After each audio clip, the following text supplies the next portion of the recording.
Well, we made it. Thank you all for coming. And I got you-know-who next to me. So, Mr. Dean, I am glad to have some very dear friends with us today.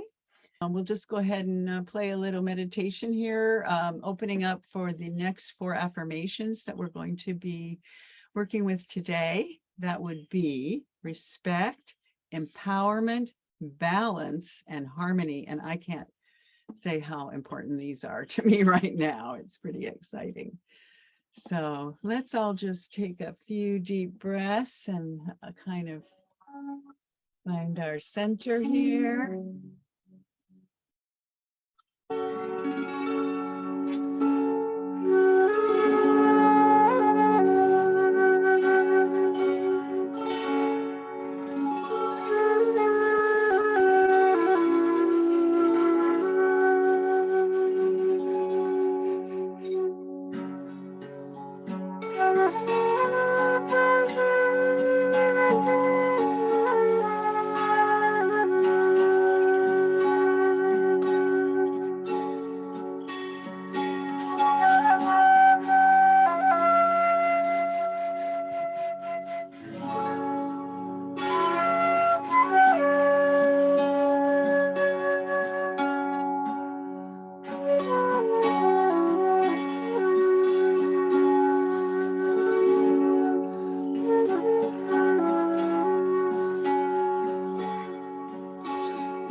Remembering that no matter what we have going on in our world, our personal world, the greater world around us, that we have access to the highest, the most divine, the most pure and beautiful place of balance and harmony.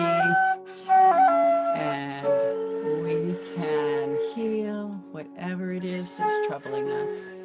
So in our world and in our personal. So I'm so grateful for all of you for joining us today, and for this precious man who's sitting next to me who plays such a beautiful flute, and all of you who contribute in whatever way you do to making our world a better place.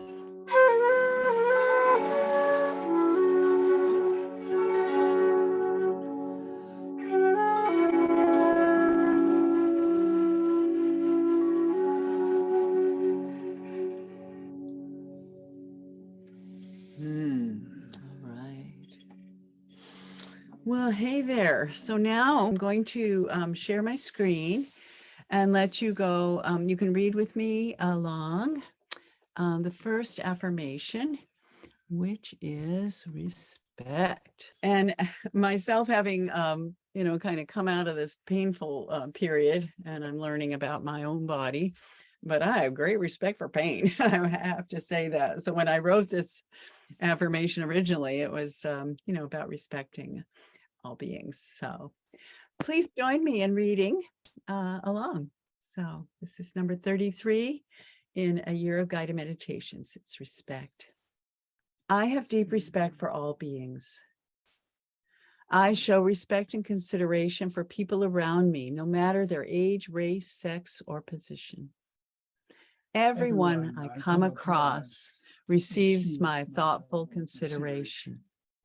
In turn, I act in such a way that garners respect from others. By being reliable and trustworthy, and by generously honoring others, I notice that mutual respect is increasing around me. In addition to my concern for people, I also respect the earth and nature for all it gives to support my life. I respect the divine spirit of life and seek a balance in all my dealings with people and the planet. Well, this is a good one. So does anybody have any thoughts they would like to contribute to the conversation. How do we increase respect in our world, in our own personal world, and the world around us? Well, Dudley, I think you actually hit on it to begin with. Respect sometimes comes from humility, right? When we're humble and realize how hard it is to do the things we see others doing, and then we gain respect when we actually have to do them ourselves. Or sometimes we're respectful when we realize we're in pain and how much others have endured and how hard that is. But also, I think with deep respect, there's almost a willingness to respect ourselves, because by opening up to seeing others in their gifts, we're able to fully more see the gifts. And by seeing the gifts, we can feel them more fully. I just mean it's kind of experiential, right?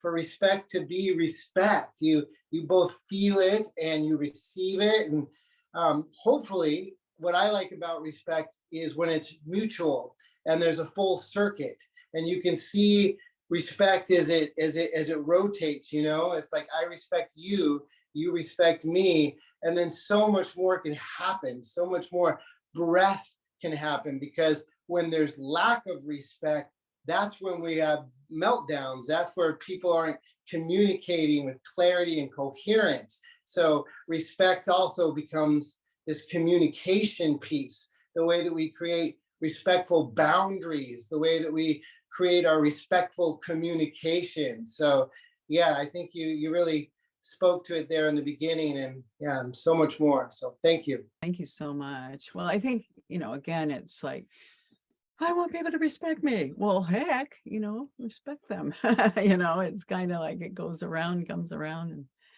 and I don't know. If you want it, give it out. Yeah. I'm wondering, I have a couple of people in the workplace that I don't respect. So I'm thinking, gosh, I guess I need to work on that, huh?